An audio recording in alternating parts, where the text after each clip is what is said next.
ఆంధ్రుల చరిత్రకు ఆధారాలు.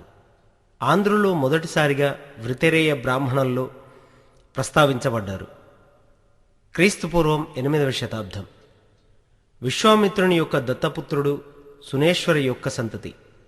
మహాభారతం ఆంధ్రులు కౌరవుల పక్షాన పోరాడినట్లుగా ప్రస్తావించింది. పాణిని అష్టాధ్యాయిలో ఆంధ్రులు దండకారణ్యానికి చెందిన ఒక తెగగా ప్రస్తావించాడు.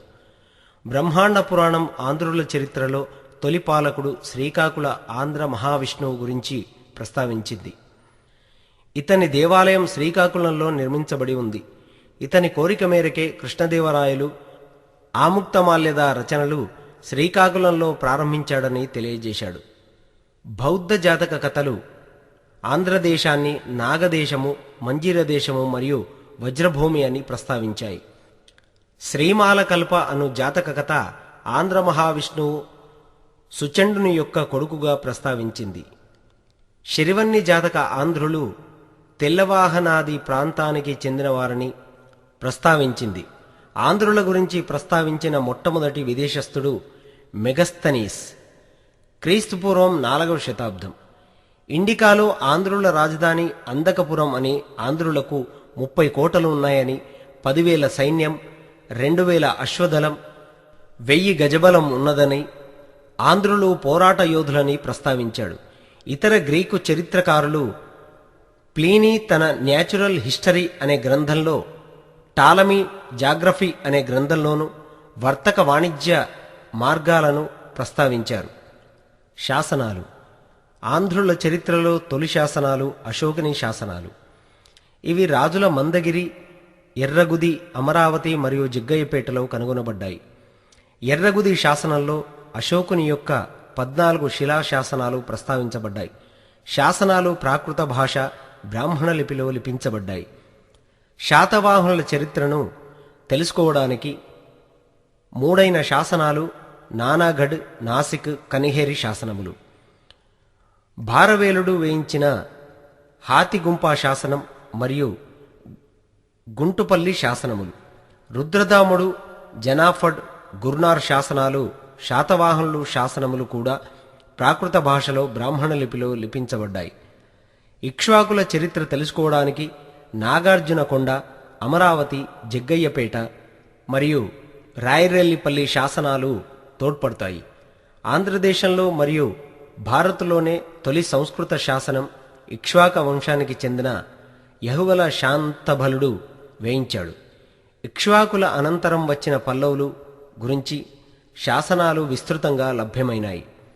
పల్లవుల వంశస్థాపకుడు శివస్కందవర్మ వేయించిన వైదవోలు శాసనం ఆంధ్రదేశం అనగా కృష్ణా గోదావరి మధ్య ప్రాంతమని, ఆంధ్ర అనే పదాన్ని మొట్టమొదటిసారి ప్రస్తావించింది. బృహత్వలాయనులు చరిత్ర తెలుసుకోవడానికి ఒకే ఒక ఆధారం కొండముది రాగిపత్ర శాసనం. ఈ శాసనాన్ని ఈ వంశస్థాపకుడు మహారాజు జయవర్మ వేయించాడు. తెలుగు భాషలో తొలి శాసనాలు రేనాడు, బోడులు వేయించారు. ఈ వంశానికి చెందిన ముదురాజు ధనంజయుడు వేయించిన కలిమెల్ల మరియు ఎర్రగుదిపాడు శాసనాలు తొలి తెలుగు శాసనాలు. ఈ వంశం వారు వేయించిన పొట్లదొర్తి మరియు మాలపాడు శాసనాలు కూడి తొలి తెలుగు శాసనాలు అవుతాయి. తూర్పు చాళుక్యులు తొలి తెలుగు పద్య శాసనాలు వేయించారు. ఈ వంశానికి చెందిన జయసింహుడు వేయించిన వివర్ల శాసనం, వీరిసేనానిపాడు రంగడు వేయించిన శాసనం కూడా తెలుగు గద్యంలో లిఖించబడ్డాయి. కాకతీయులు చరిత్రను తెలుసుకోవడానికి ముఖ్యమైన శాసనం మైలమాంబ వేయించిన బయ్యారం చెరువు శాసనం. కాకతీయ గణపతి దేవుడు వ్యాపారులకు భద్రతను కల్పిస్తూ మెట్పల్లి వీరభద్రస్వామి ఆలయంలో అభయాశాసనం వేయించాడు. రెడ్డి రాజులకు చెందిన అనవోతారెడ్డి ఇటువంటి శాసనమును తెలుగు మరియు తమిళ భాషలో వేయించాడు. రుద్రమదేవి మరణాన్ని తెలియజేస్తూ చెందుపట్ల శాసనం వేయించబడ్డది. నాణెములు. వీటి పరిశీలన వల్ల శాతవాహనుల కాలం నాటి రాజకీయ ఆర్థిక వ్యవహారాలు బోధపడతాయి. వీరు ఎక్కువగా మిశ్రమ లోహం పోటీన్ మరియు సీసములలో తమ నాణేలు ముద్రించారు. కచ్రుణ అనగా మిశ్రమ లోహంతో కూడిన నాణెం. 1. శాతకర్ణి మరియు గౌతమీపుత్ర శాతకర్ణి తమ నాణెములో ఉజ్జయిని జయించినట్లుగా ఉజ్జయిని పట్టణ గుర్తును ముద్రించారు. 2వ శాతకర్ణి పాటలీపుత్రమును జయించినట్లుగా తమ నాణెములపై పాటలీపుత్రం యొక్క గుర్తును ముద్రించారు. గౌతమిపుత్ర శాతకర్ణి ఓడగుర్తు ఉన్న నాణెములను మొట్టమొదటిసారిగా ముద్రించగా, యజ్ఞశ్రీ శాతకర్ణి ఓడ మరియు తెరచాప ఉన్న నాణెములను ముద్రించారు. వశిష్ఠపుత్ర శాతకర్ణి తమ నాణెములలో పాకృతము మరియు దేశభాషల్లో నాణెములు ముద్రించారు.